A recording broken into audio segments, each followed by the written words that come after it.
bara keenya kana keessa vidiyoo editingin beeknu jechuun nuti dhugumaan seema duuneerra. Garuu warri vidiyoo editingii barachuu barbaadu. Garuu kompiitara malee vidiyoo editingii godhuu hin danda'amu jedhanii warri eeganis jiru. Kun soba guddaadha jechuudha. Maaliif bilbila qofaan jechuudha. Vidiyoo editingii professional taate jechuudha. Kan freelance irratti illee gatii doolaara ittiin kafalan yookaan immoo yoo barbaadan channel illee banattanii jechuudha. Vidiyoo individually vidiyoo teessan dhuunfaa keessanii hojjettanii kan maallaqa ittiin generate godhan jechuudha. Onni bilbila keessan qofa fayyadamtanii jechuudha. Without any computer. Kanaafuu kompiitara qofaan vidiyoo editingii godhuu hin danda'ama jettanii warri yaaddan. You are already behind guys. I'm really sorry.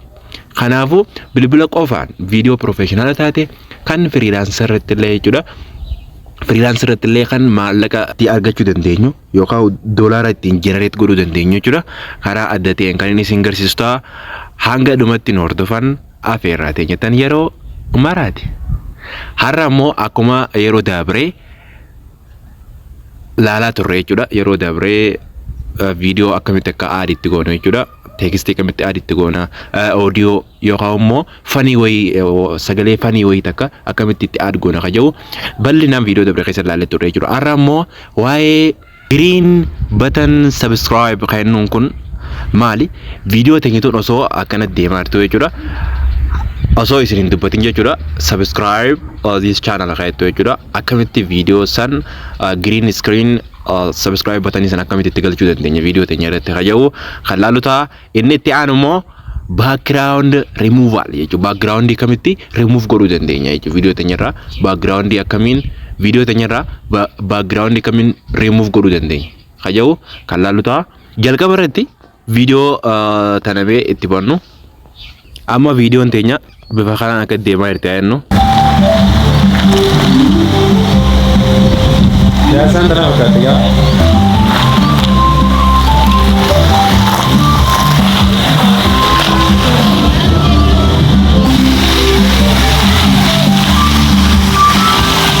Piyaasa gaafan dhaquun vidiyoo tana waraabe. Piyaasa gaafan dhaquun vidiyoo tana waraabe jechuudha Finfinnee. Piyaasaan kun kana fakkaatti jechuudha. Baay'ee bareechanii. Baay'ee bareeddee jechuudha piyaasaanii. Achumaan daawwachuu dandeessan jechuudha warri piyaasaa daawwachuudhaaf yaada qabu. That's a really amazing price jechuudha. Boota bareeddu turte dhugaa. Dhaqxanii daawwachuu qabdan. Baay'ee dinqisiifattan jeetee yaada jechuudha. Kanaafuu gara barnoota keenyatti gaafa as deebinu eessa tokkotan seetan gama gadii kanarra jechuudha vidiyoo teessan osoo fakkeenyaaf amma gara kanatti vidiyoo subscribe teettuun haa dhuftu jenne isa akkana jee haa dhuftu jenne maal goone jechuudha. Overlay keetu kana tuutan jechuudha. Gara gadii kanarra kuno overlay keetu kana isin mul'ata jeen yaada. Overlay keetu kana tuqtanii eegas boodoo add overlay kayyoo kana isiniif dhufaa jechuudha. Ara deebisin garsu overlay keetu kana gaafa tuqtan add overlay kayyoo kana isiniif dhufaa jechuudha. Tuqtanii okay kana isiniif dhufee amma ganaa gara green screen subscribe button yaana jechuudha. No green screen subscribe button tana fakkaatti error dhofna jechuudha. Gaafa error dhofnu kuno asitti mallattoon maayinasii kun gara gadii kanatti isin mul'ata jeen abdadda asitti isin dhufeerami. Saniifuu maal gootan jechuudha. Add teettonna tuutan jechuudha. Add teettonna tuutanii asumaanoo jechuudha warri green screen button subscribe kana isa argannettan channel keenya irraa argachuu dandeessan jechuudha. Channel keenya irratti isiniif gallaqifna. Channel Abbakoor jettanii seentan jechuudha. Telegiraama Abbakoor jettanii barreessan akkuma channel YouTube irra yeroo kana maqaasaa akkasuma jettanii barreessanii isiniif dhufa achirratti isiniif gallaqisna jechuudha. Okay achirraa argachuu dandeessan. Amma kunoo kan isiniif dhufee jira agartanii.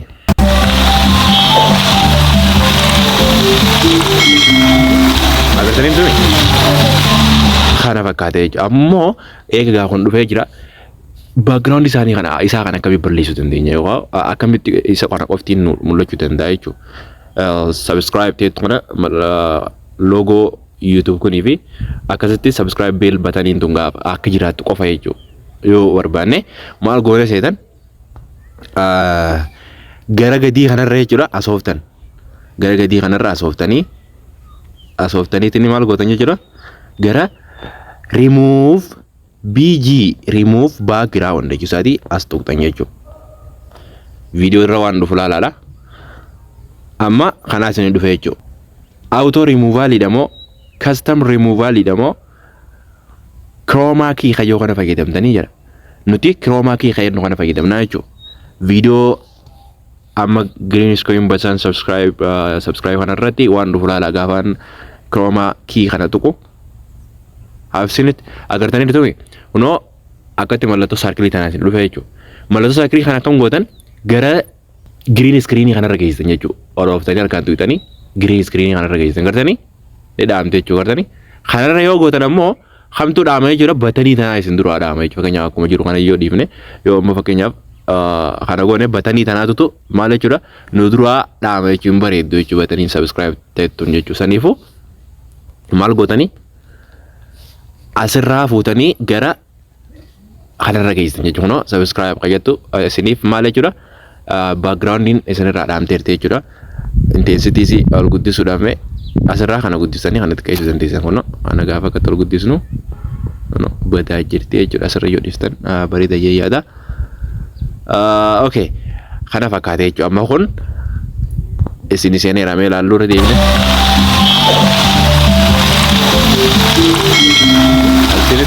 Ammoo namoonni tokko osoo erefoonaan fa'aa dhaggeeffachaa jirtanii sagalee subscribe qilqiluu jettana gurra keessatti baay'ee nama xiyyiiti. Sagaleen akkasiisan jechuudha. Sagaleen akkasiisan audience keessan isin duraa miidhuu dandeessa. Fakkeenyaaf amma warri hordoftoota keenya nutti mufachuu danda'a jechuudha. Maaliif sagalee akkana nutti xiyyituu godhan jedhanii nutti mufachuu danda'a. Saniifuu akka gurraaf comfortability qabdu jechuudha. Especially yeroo erefoonaan fa'aa dhaggeeffannu baay'ee I'm really sorry guys. Viidiyoon takka baay'ee itti mufadha jechuudha. Isin mudatee I don't know isin mudate illee beeku. Maal gootan seetan amma fakkeenyaaf sararri adiin kun viidiyoo nuti overlay goone kanarra jira kunoo kanarra jechuudha. Saniifuu volume tettana tuutan jechuudha. Volume tettana tuutanii sagalee isii irraa hir'isu itti dabaluu dandeessa. Fakkeenyaaf amma itti dabalume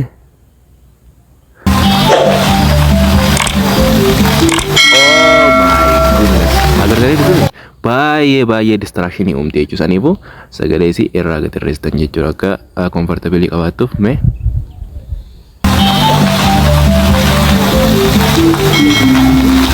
Toleera kana booda baay'ee nuuf maal jechuudha bareedeera jechuudha. Bifa kanaan professional godhuu dandeessan jechuudha. Ammallee subscribe bataniin tun gara kamaa jiraattu gara kanaa jiraattu moo gara kamaa jiraattu qayyoo isuma kana qabdanii kana gootan. Isuma kana qabdanii kana as gootan jechuudha. Okay kun kanaan xumureera. Ammoo subscribe bataniin tun ammaas animate godhuu dandeenya jechuudha. Animate godhuu dandeenya yookaan gara miyaa gad dhuftu gubbaa gad dhuftu moo labbaadhaa gad dhuftu moo yookaan immoo akkamitti haa dhuftu qayyoo gara gadii kana animation qayyoo kana tuunaa jechuudha. Animation qayyoo kana tuunaa. Egas booda isiniif dhufaa jechuudha templateonni. Ano dhufaayeera.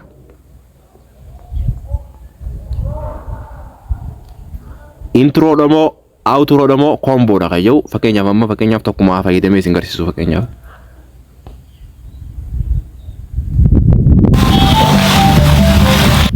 No akkatti kaameeraa keessa akka bu'uu barbaadan jechuudha.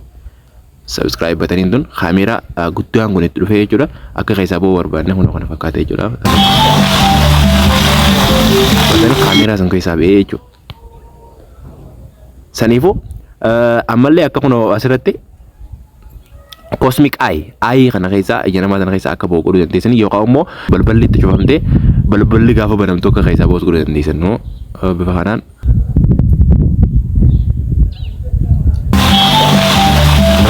Balbala irraa bananii gartanii bifa kanaas godhuu dandeessan jechuudha.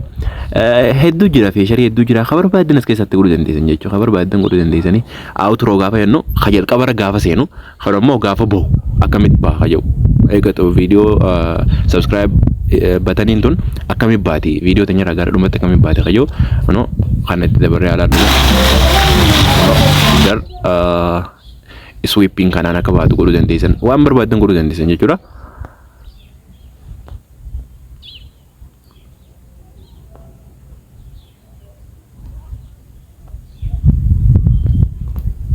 Asirratti combo kana immoo gaafa fudhatan combo maaliif inni kun amma outroodhaan kun gaafa seenuu fi gaafa boomi kun ammoo adjust if gootan jechuudha.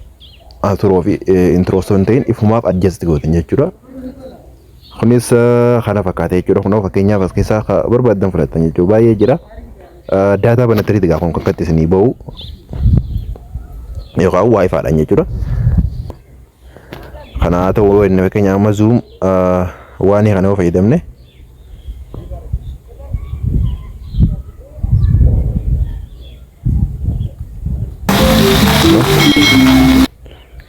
akan zoom ta'e baay'ee jechuudha.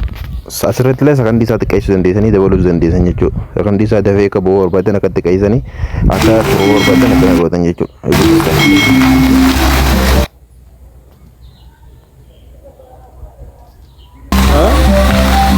Mana kaisabee gaafa boommoo barbarru kaisabee jechuudha. Balbala balbala banamte subscriber button senti no bahana ajatti deba kana fakkaate jechuudha. Yeroo dhuftu immoo paartii itti aanu yeroo dhuftu waa'ee captioniidha. Akkasumatti effektiiva filtariifa kan bal'inaan laallu ta'a jechuudha. Adjust striker baay'eetu jira jechuudha. Saniifuu kaapkatii kana keessa fiisharoota garaagaraa jira bal'inaan kan laallu ta'a jechuudha. Hangasitti yeroo gaarii qabaadhaan afeeraa teenyaa. Thank you so much.